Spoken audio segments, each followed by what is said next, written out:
Recording in progress. For the Bank of Baroda Q2 results for quarter ended 30th September.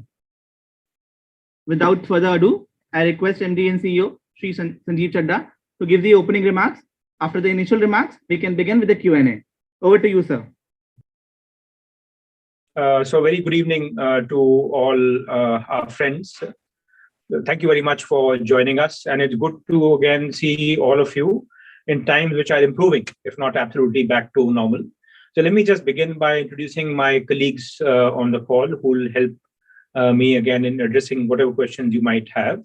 So we have on the left of the screen, Mr. Ajay Khurana, our Executive Director, who is in charge of IT, digital banking, including Bob World, and also stressed assets. On the, I think I don't see Mr. Kichi on the screen, but you might be able to see him. So our Executive Director in charge of retail banking, Mr. Vikramaditya Singh Kichi. On the right extreme of this screen, we have Mr. Devdutt Chand, Executive Director, who you might have met the last time as in charge of the finance function. He's now in charge of corporate banking, treasury, and international banking. And we have a new colleague who's an old BOB hand, Mr. Joydeep Datta Roy, Executive Director, who has taken over as the Executive Director in charge of all platform functions, including finance, risk, compliance, audit.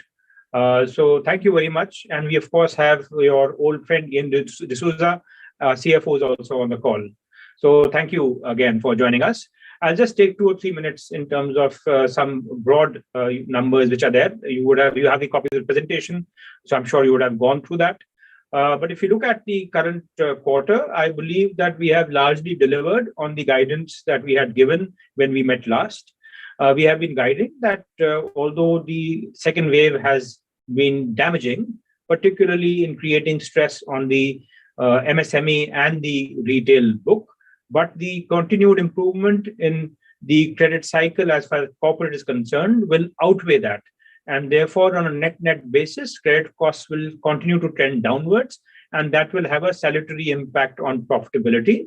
I think we have seen that play out during this quarter. We had also guided that we would be expecting our slippages to be around 2% and our credit cost to be between 1.5 to 2%. And if we are fortunate to trend towards the lower part of that range. I think that is something which we see in the numbers here. We see that the cost to income ratio actually has come down. We have given half one numbers because that actually gives a better perspective, because there's a lot of, last year in particular, there was a lot of movement that happened between quarters, which distorted figures. So you had a large loss in one quarter and a large profit in one quarter. So we put H1 numbers here. You, of course, have the quarterly numbers with you. So we have seen the cost to income ratio come down. The operating profit improved substantially. And the profit before tax has improved even more impressively from about 1,200 crores to 4,500 crores. And since we had migrated to a lower tax regime in the last quarter of the last year, that is when we took a one-time hit on that account, the net profit has gone up even more in proportion. So it has nearly quadrupled from about 800 crores to nearly 3,300 crores. So all in all, in terms of most of the profitability ratios, I think we are reasonably well placed. And that is because of, again, the trends that we have talked of in the opening part of the conversation. Now, going ahead, the large piece in terms of, again, making sure we protect our margins has been how we have handled our deposit franchise. We have been very clear that we would want to grow our deposit base in line with our advances, because in a liquidity surplus situation, otherwise you might be borrowing at 5% and lending at 3%, which gives nobody any joy.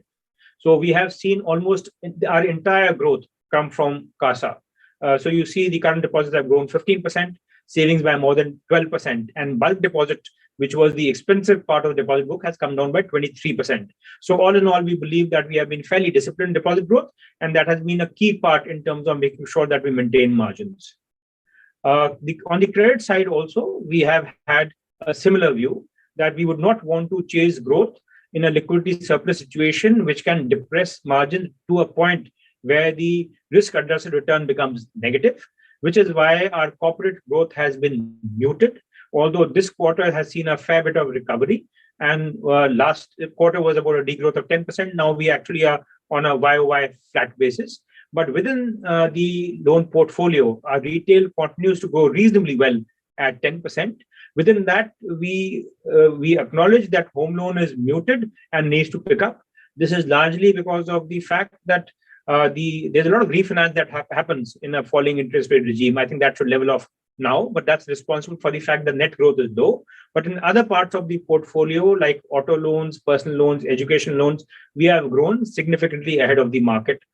So we are fairly comfortable in terms of the kind of advances growth we have seen. Going ahead, I think slippages is one piece which is important. We had guided last time that we believe that the worst is over, that in terms of MSME and retail also, we should expect these to trend downwards. And that is apparent in this quarter, where in MSME, the fresh slippages have come down very significantly, as they have in agriculture and also in retail. In international, you might recall from our previous conversations last year in particular, we had some one-offs which were there. And I think the current quarter slippage of just about 85 crores bears out the fact that overall, the quality of the international book is fairly good. So I think that is pretty much, I think, in terms of the key numbers, which we thought we would just sharply focus on. But we can now move on to questions. So thank you very much. Thank you very much, sir, for the brief presentation. Now we will move on to the Q&A session. All of you are quite familiar with the Zoom platform.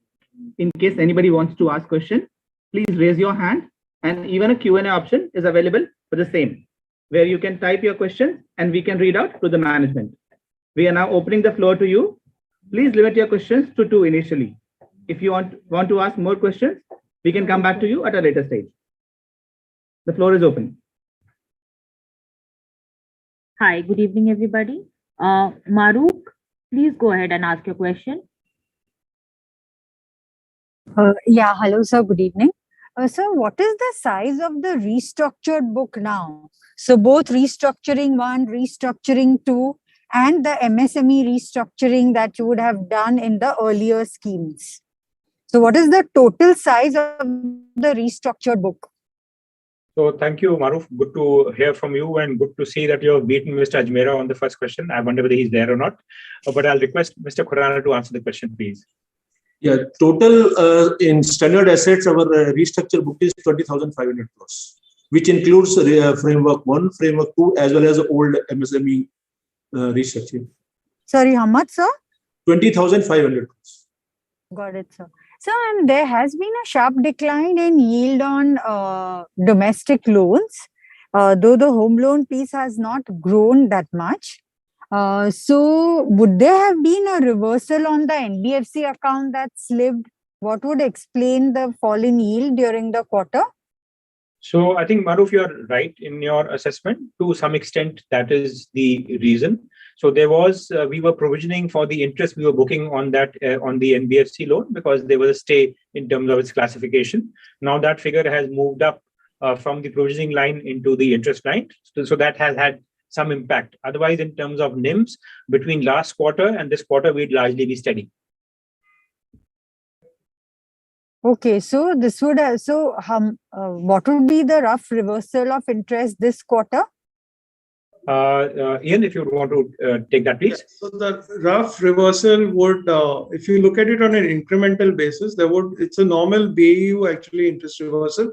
But on an incremental basis, I would say there would have been an incremental reversal of around 300 crores. That is on the quarter, over the last quarter? Yeah, a sequential quarter-wise, an incremental 300 crores. Okay. Okay, thank you. Thanks a lot.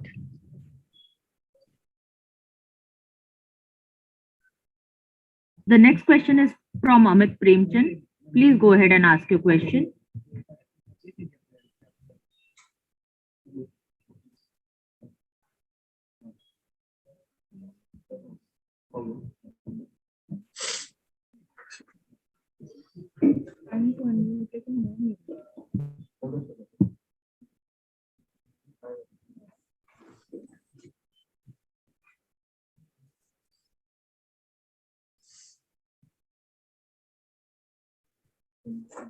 We will move on to next. Mr. Mahesh AB, please ask your question.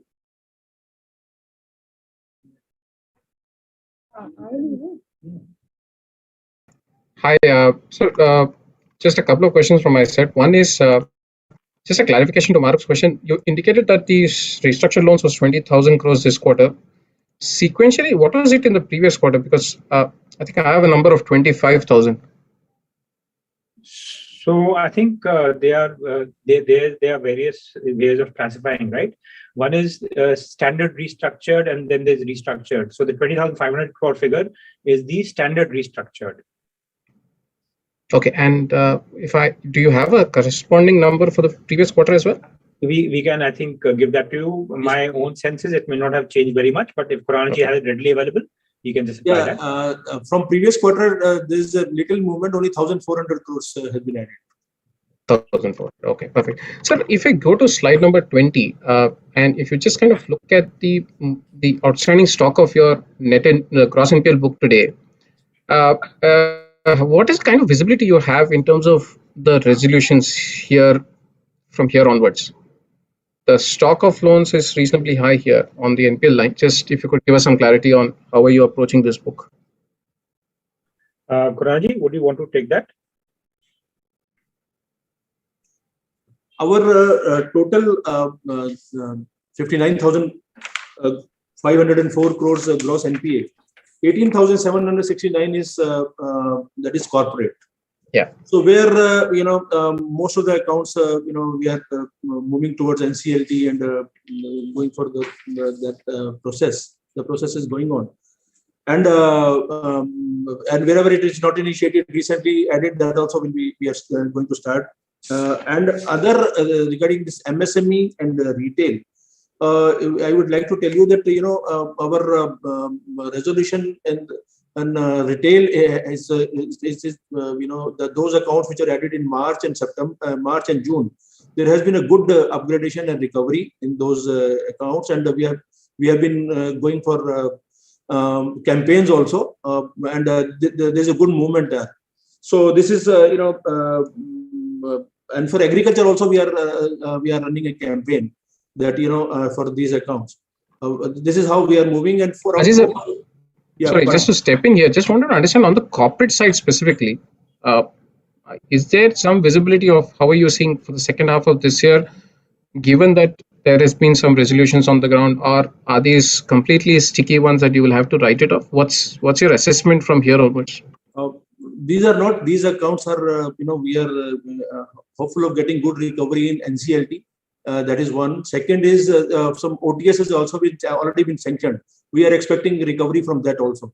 So almost, in this quarter itself, we are expecting close to, we are expecting, between around 1,500 crores from this accounts only. Okay, perfect. And one last question on that NBFC exposure which slipped. Can we just a clarification? What is the size of that exposure? So that would be about 2,000 crores, I think, roughly. And just to again supplement what Mr. Khurana said, that the NPA book also includes a certain proportion where accounts have been restructured. And there is a fairly positive prognosis on some of them, particularly if you look at the international book, where we have got about 13,000 crores of NPAs. I think about 20-30% is something which actually would be coming up for upgradation next year, should it perform as per, again, the restructuring. So I think there's an upside which is there, A, by way of the resolution of NCLT cases, which is now gathering steam. B, in terms of the restructured account, which have been classified as NPAs, but will get reclassified, should they perform as per restructuring going forward. And third, of course, what we have seen is that at least there's been a fair bit of pullback which happened in accounts which had slipped simply because of COVID and the stress that was created on individuals on that account. So I think these three factors in aggregation give us, you might say, some visibility in terms of the improvement in the NPA book. Perfect. Thanks. The next question is from Gaurav Agarwal. Please ask your question. Hi, sir. Sir, I didn't get the restructuring, the numbers which you discussed. Can you please share that again? If I remember correctly, last quarter, total restructuring, SME Framework 1, Framework 2 put together, all of them was around 25,000 crore. So whether the Q1 number was correct, first of all, and secondly, if it is not correct, if you can give the Q1 number as well as the Q2 number. So I think we'll just again repeat what we said, and then again, if there's any clarification, we'll be happy to give that. So we have just said that our standard restructured book currently is 20,500 crores, which is about 1,500 more as compared to what it was in the last quarter, right? Okay. And this includes SMA 1 and SMA 2 also. So if you have to add some figures, you'll have, and you're looking at SMAs also, then you'll have to take that out, right? So if how you much take would that be, sir? SMA 1-2 is about 4,000 crores. We'll give you the exact figures. So it is about 16,000 crores sans SMA 1 and 2, 20,000 as the aggregate standard restructured book. Got it. Got it. Okay. And sir, SMA 1 and 2, you have disclosed above 5 crore, and if you can give some idea or some broad color how the situation is for your book, which is below 5 crore in size. Does it mimic the number that you have given for 1.7% something, or is it higher? Is it lower? Because other banks who have given SMA 1 and 2 below 5 crore, there the situation has become quite bad. Okay, so I think we try to again make sure that we give the standard figures so that again the comparisons are possible. What you see in the acrylic outstanding SMA 1-2s is that there is a downward trend which is there vis-a-vis the previous quarter, right? Which where the second wave actually had hit badly. So I think what we can say is that we see improvement even on the overall SMA book also. Okay. Okay, sir. Thank you. The next question is from Gaurav Kochar. He has written the question in chat. I'm reading out to you, sir. What does the corporate slippages comprise of? How much was the exposure to Shrey Group? Has it been 100% provided for? Any other large corporate accounts that slipped? So as a general proposition, we don't talk specific names, but let us say that the account which was under stay in terms of asset classification, that we had outstanding about 2,000 crores, which has now become part of the slippages for the current quarter. And in terms of providing for it, we have provided it to the extent of 50% currently. Ian, would that be the correct position? Yes, sir. It would. The provisions include 600 crores on some accounts. Which one is this? What kind of recoveries do you expect or anticipating from the second half of FY22 and FY23? If you can broadly call out. Ranjit? So the 600 crores, are you talking about in the standard assets or in NPA? Standard assets, sir. Yeah. No, that is mainly, these are the accounts, mainly because of our resolution, this restructuring, these accounts, this additional provision has been given in this our standard assets. And as far as recovery is concerned in NPAs, there is we don't expect any big account here, but our small book as well as in NCLT, we are expecting a good amount of recovery in those accounts.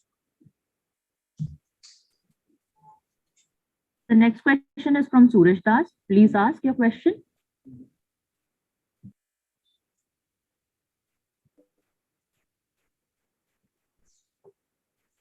Suraj Das, I request you to unmute yourself and please ask the question. Yes, sir. Yes. Thank you so much for the opportunity, sir. So I just did a question on the restricted book again. So if you could... Suraj, we have lost you. If you could just repeat again in case. Yeah, I guess I was muted by the host. But anyway, I was asking, sir, on the breakup of the restructured book. So you said that the all-inclusive total standard restructured book is something around 20,500 crore. If you could give the breakup of segment-wise, like how much is agri, how much retail, corporate, and SME. That is my first question. Yeah, sure. So I think Kuranji can give you the figure.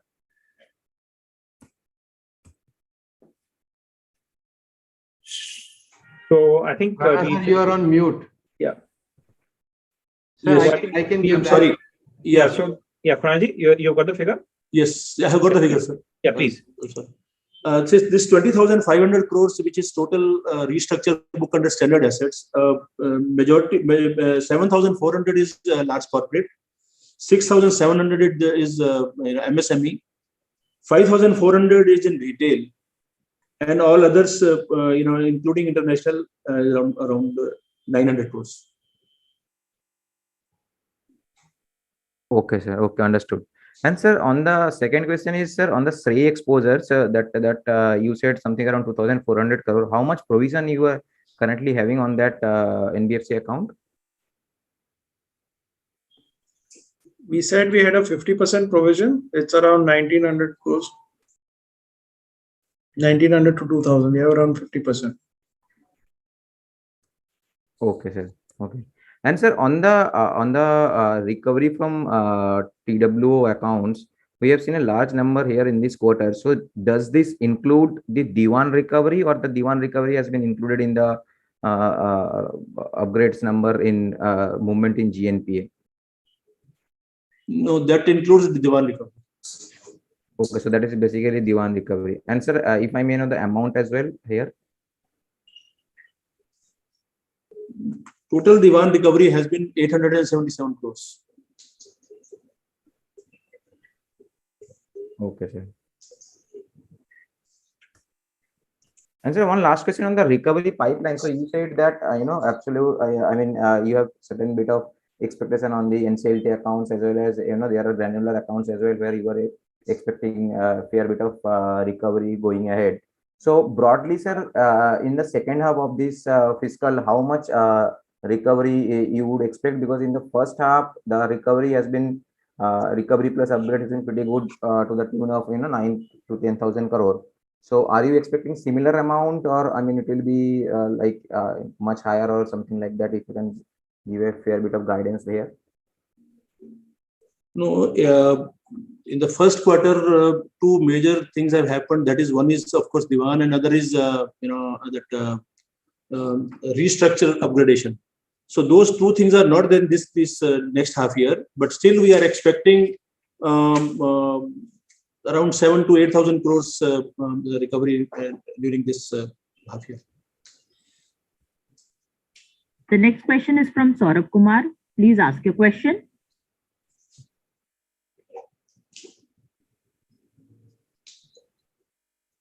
Mr. Saurabh Kumar, please unmute yourself and ask your question. Sorry for that. So, sir, first is on this Air India exposure. From what we understood, you had a provision of 2,500 crores. Will that get reversed next quarter if the transaction goes through? So I think we'll have to wait for the exact structure of the transaction to actually see what would be the timetable in terms of any provisioning reversals. So I think in terms of having a definitive answer in terms of timelines, I think this possibly is premature. Maybe when we meet next quarter, we'll have a clearer view on that. But it is a fact that the resolution of Air India is something which is going to be of enormous comfort and benefit to the bank. Okay. And this will not be part of any restructuring or anything, right? Absolutely. Okay. Understood, sir. The second is, sir, on this family pension, on your notes to accounts, note 11, we have we are effectively going to take approximately 300 crore hit every year. Is there a view like SBI to just kind of front end it because your CET1 is already very good, or you will still continue with this policy of, having this 300 crore odd hit every year for next 5 years? So I think you always try to choose where do we want to create extra provisioning buffers. So if there is an opportunity at some point in time, we might want to look at it. But as of now, we are going with the RBI dispensation, which allows us to spread it over a 5-year period. Okay, understood, sir. And the last one, sir, is on this note 16. So it says that accounts where resolution framework has been, implemented. So the balance is 18,000 crores, of which 10,000 crores is NPA. So this 8,000 crores, which is there extra, will that have an overlap with restructured or no? So I'll hand it to again Kunalji and Ian. I think no, that is a part of total 20,500 crores. All restructure, whatever have mentioned in our note on accounts, that is a part of it. Will be done. Okay, understood. Thank you, and all the best. The next question is from Ashok Ajmera. Please go ahead and ask your question, sir. Good evening, sir. Congratulations for yet another quarter of very good performance, both in the net profit front and also managing the asset quality.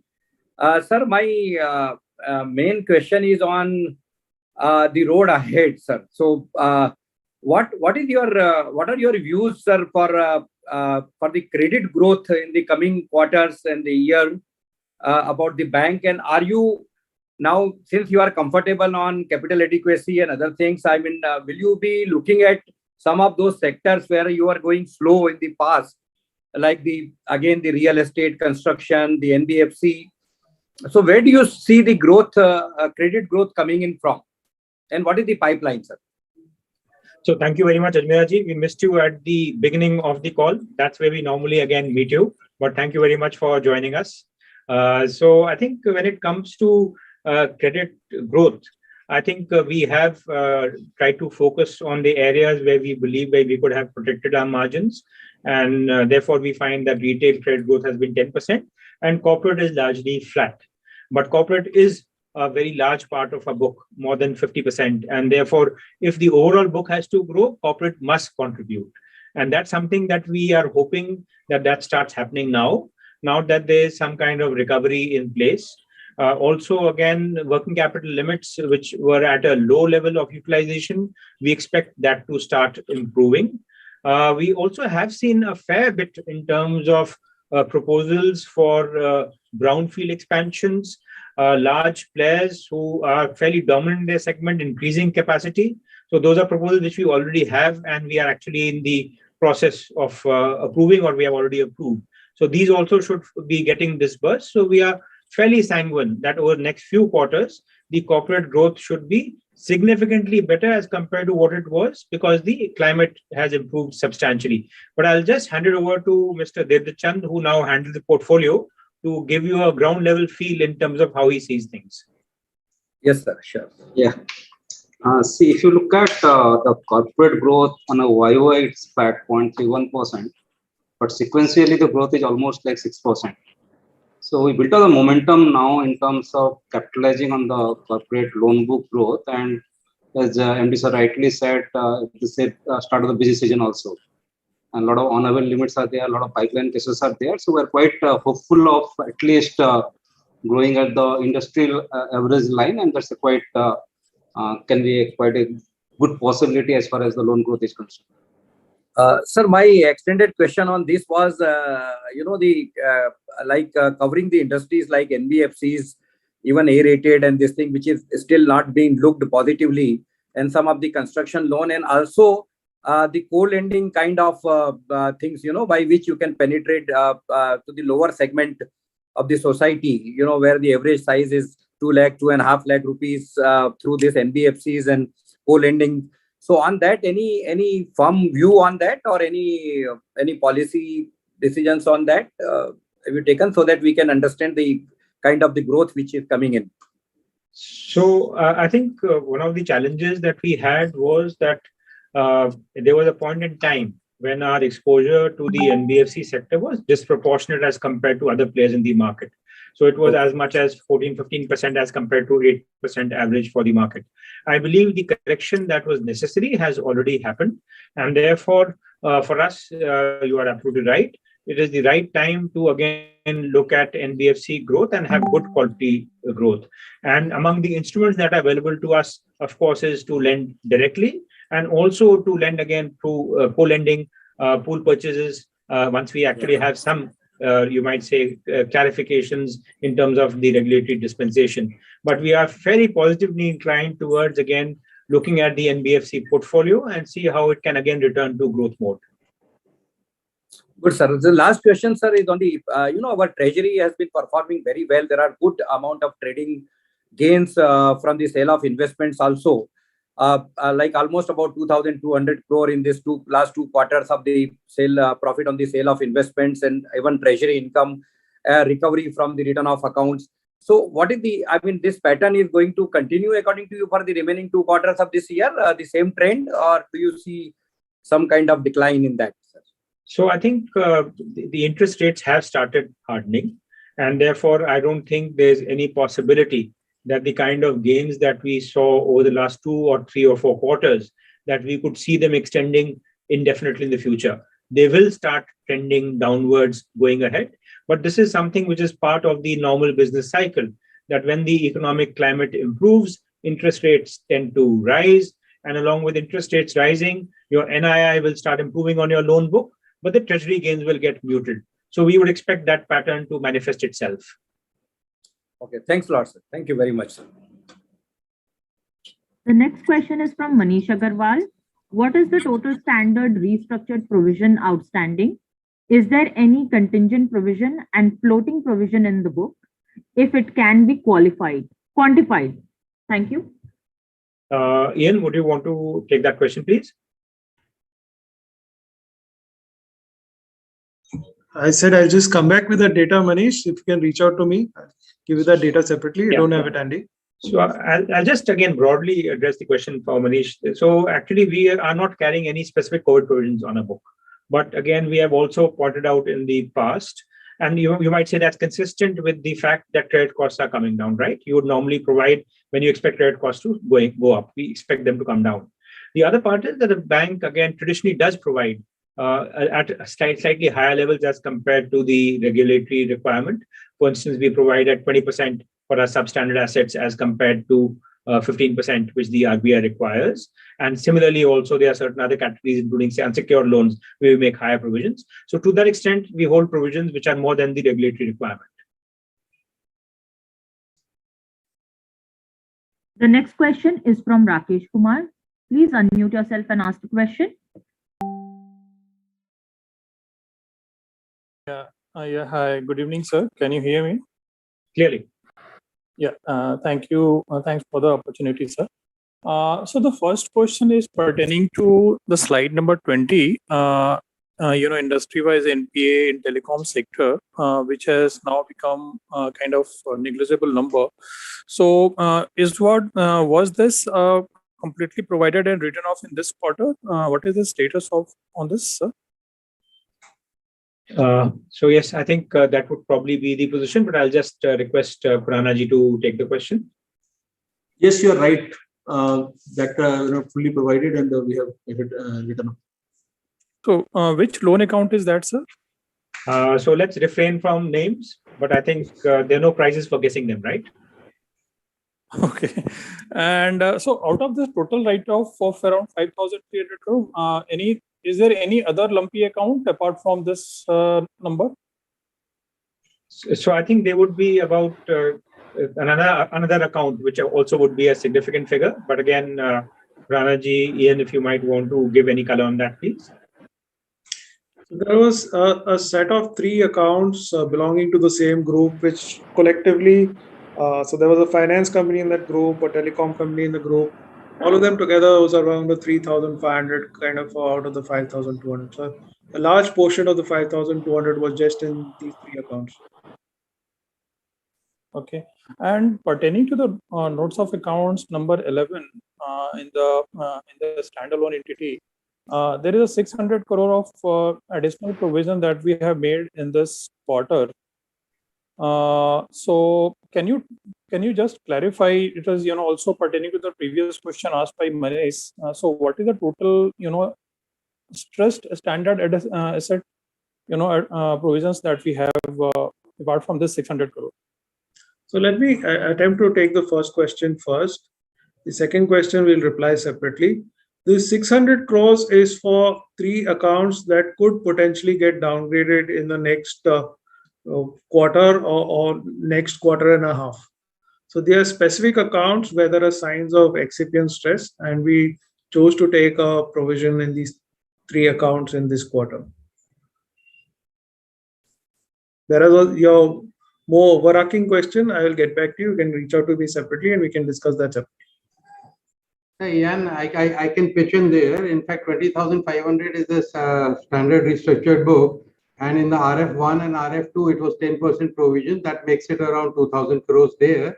And in MSME, the old MSME restructuring, it was 5% provisioning, and that comes to around 300 crore odd amount. So I think it's around 2,500 ballpark range. The next question is from Manish Shukla. Have you reduced lending rates in any of the segments in Q2?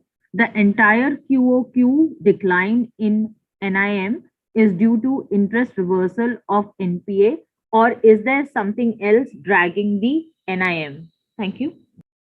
So I think we have been having specific schemes where interest rates have been reduced as part of campaigns. I think if home loans in particular, we have always had very competitive rates. We offer very competitive rates even today. Similarly, in MSME, we are trying to reach out to good quality borrowers, and that's also where we actually have, for good quality accounts, good rated accounts, we have reduced rates. To answer your question about the net interest margins, if we were to look at the net of one-offs, right, including interest reversals on an account where there was a stay, our net interest margins would be broadly unchanged between last quarter and this quarter. But I think you can again reach out to Ian for the detailed calculation. But that is what the position is, that there is no dilution of net interest margins if we were to take one-offs out of the picture for both the last quarter as well as this quarter. In terms of interest rates, I'd again request Kichi Saab if there's anything else he might want to add to what I said. No, I think that's enough. I think you articulated well. Thank you. The next question is from Prabal Gandhi. Please clarify note 13 pertaining to 2 accounts amounting to 1,200 crores where court has stay order. And the second question is, also we reported strong growth in corporate QOQ. What drove this? Thank you.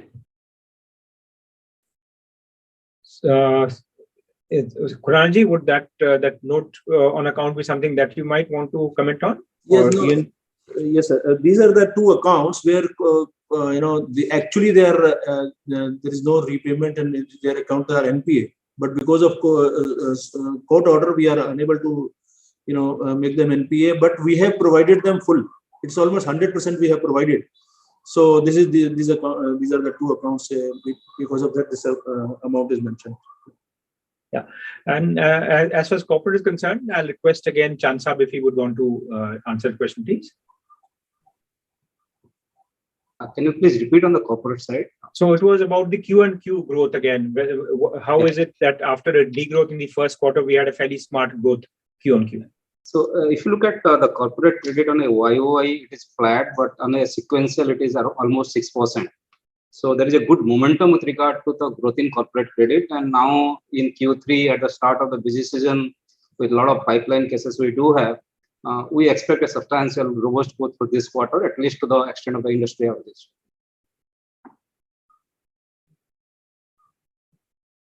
Thank you. The next question is from Jay Mundra. Please go ahead and ask your question. Yeah, hi, sir. Thanks for the opportunity. A couple of questions, sir. First, on this 600 crores additional provisioning over and above IRAC that we have done, does this pertain to accounts which are already NPA but standard due to court orders? I mean, would that pertain to those accounts, or this is something else?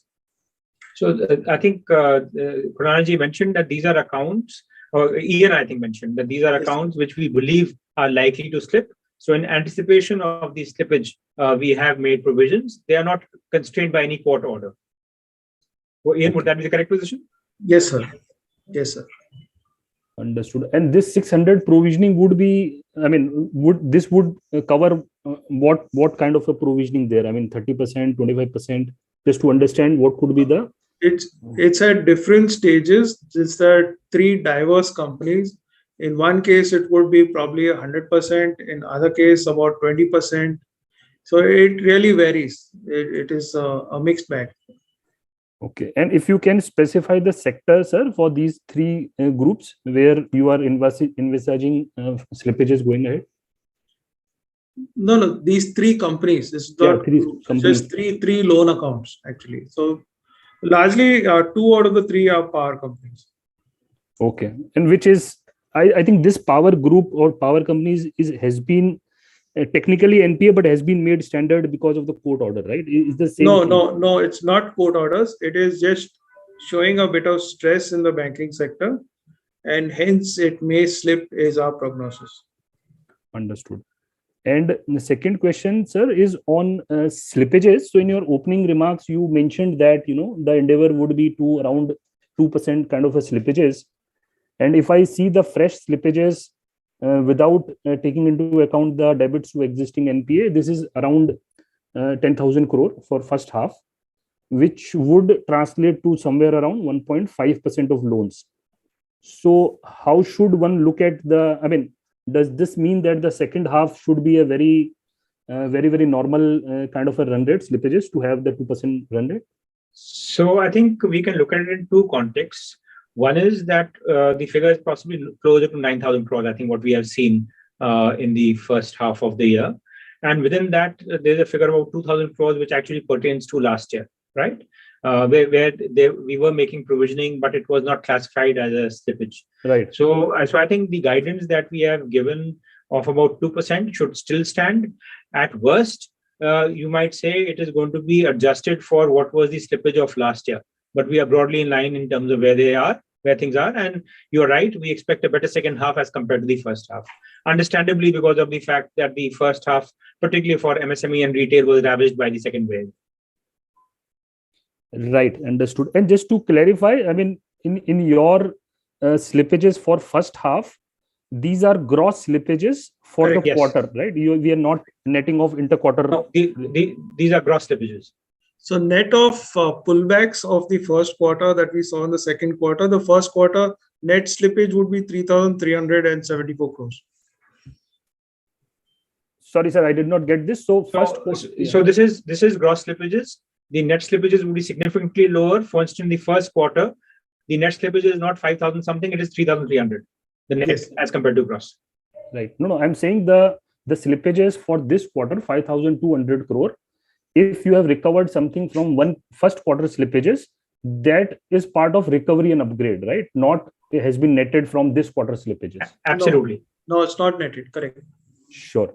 Great, sir. And the second thing, sir, on margins. So if I see, there was clearly some one-off in first quarter, and that is why the margins went up to 3% plus, which has now come back to 2.85. If you have this, if you can quantify that, what was the one-off in 1Q, so that the QOQ number does not look,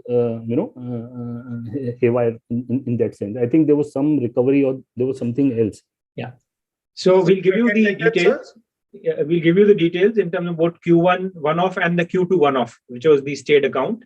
And as I mentioned, if you would net off both, you would pretty much have a steady picture, but we'll give you the details just to again make sure that we get the arithmetic right. Right. Sir. On a normalized basis, our NIMs for both the Q1 and Q2 would be around little upwards of 3%. Domestic NIMs I'm talking about, it would be little upwards of 3%. Okay. And last thing, sir, just to come back on restructuring. So it looks like that QOQ, there was very small restructuring on net basis. If you have the gross restructuring, during the quarter, because otherwise it looks like that, the net restructuring on outstanding basis is almost zero, right? Or maybe even negative, because or there was some inflow and there was some outflow. Maybe some lumpy account went out of restructured. Is that the case, or the gross restructuring itself was very small? So, Ian, you want to take that, or Karanjit? Yes, sir.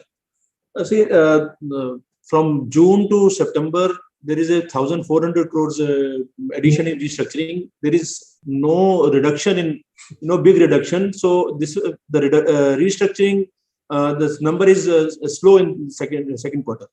Whatever restructure has to happen, it has happened in Q1 or prior to that.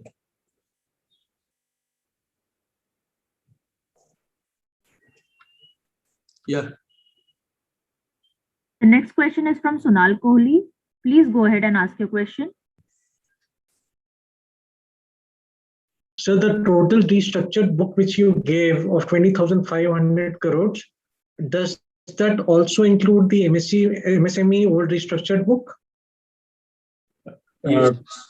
Yes. Yeah. It includes the old MSME also. And sir, as far as Air India is concerned, is it part of your restructured book or SMA1 or SMA2 or NPA? No. They are not part of, but they are not part of restructuring as well as NPA. But they would be part of your SMA2 numbers. Yes. Sir, can you quantify your exposure? Because, it'll help us delete that number from the SMA estimates, Can we tell you that number offline? Sure, sir. Sir, lastly, sir, if you can give some idea from your overall SMA1 or SMA2 book, whatever is feasible for you, and the improvement you have seen it from the June quarter, because the trends in, the smaller accounts and the large corporates may be very, very different. And, this will give us a good picture of, how the asset quality looks like.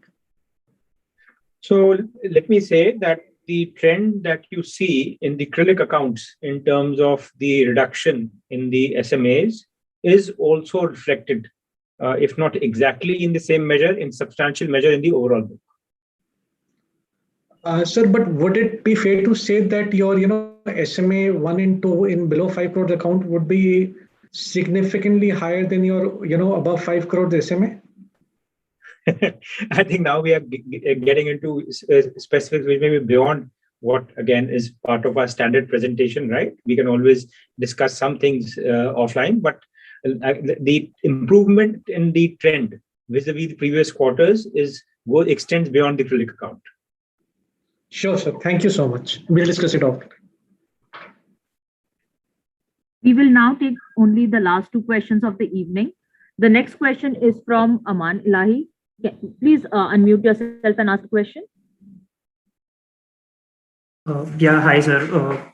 So again, on the corporate front, so we have already expressed your view that you're expecting growth to pick up from here. So just wanted to understand, where is this growth going to come from? So you mentioned some pipeline of brownfield expansion, etc.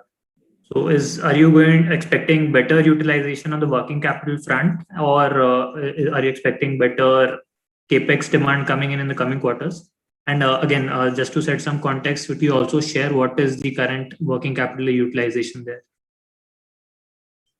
So I think it's pretty much what we discussed, that we should see working capital utilization levels start improving. We will give you the exact figures, right? That's, I think, what Ian can supply you. That's not an issue at all in terms of where we stand. As far as CapEx is concerned, we are seeing brownfield expansion, which tends to get reflected sooner in terms of growth. When you look at greenfield projects, even if you have sanctions now, it will take a few quarters for that to get reflected. And I think when it comes to the private investment cycle, given where capacity utilizations are, we still might be a few quarters away from really having a robust growth in terms of demand. So in the short to medium term, that's why we believe that the improvement in corporate credit will come from, again, the brownfield piece, and also the improvement in the utilization of working capital. In terms of what the current utilization levels are, we'll supply that to you. Okay, thanks. That was useful. And the other one was, sir, we've seen around 4,000 crores of upgrades and recoveries during the quarter. So how much of this would be on account of some of these stressed accounts getting restructured? Raza? Sorry, in this quarter, there is no major upgradation due to restructuring. Whatever was there, it was in Q1. Okay, got it. Thanks. That's it from my side. The last question for the evening is from Kush Shah. We have fairly large SME restructured book. How is this performing, and how do we think of slippages from this? Were the corporate loans driven by short-term loans, and do we expect some of this to reverse? What are the yields on this book? Thank you. So I think in terms of the MSME piece, I think it's unarguable that there is stress. There has been restructuring, and I think it is going to play out over the next few quarters. It's, I believe, too early to really have any very high degree of confidence in terms of predicting what the stress is going to be and how it will play out. But I think what is important, and this is what we have been emphasizing, is that if we were to look at the proportion of the book and the proportion of the corporate book, it is the improvement in the corporate credit cycle which will have the impact which will probably outweigh whatever negative impact is going to come from the MSME book, which is why, again, we have been guiding for the last few quarters that we expect credit costs to keep on trending downwards over the next few quarters. And we stand by that commentary. Now, in terms of the corporate book, I think the quality of the growth is fairly good. I don't think there's too much growth which might be volatile and therefore could get reversed. We expect steady growth going ahead. We are not saying spectacular growth because we would still like to keep discipline in terms of making sure that our margins remain intact. But we expect to see steady growth. But I'll again hand it back to Mr. Chand again to give more color on that. Yes, it's typically the corporate, as Indisa rightly said, we as a framework slightly more RAROC sensitive and also NIM sensitive. So saying so is that we believe in more capacity creation and sustainable loans rather than any short-term loans. So that's a bias, and that would continue.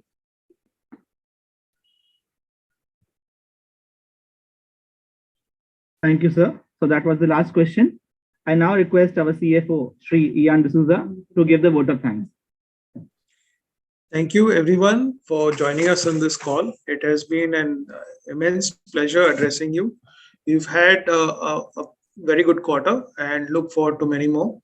And thank you for your support on an ongoing basis. Many of you have joined us in analyst calls in the past and look forward to hearing from you. If there are any questions that remained unanswered in this call, please do feel free to reach out to me on my email ID. And thank you so much. Back to you. That is a wrap for the evening. Thank you, ladies and gentlemen. Have a pleasant evening. Bye-bye.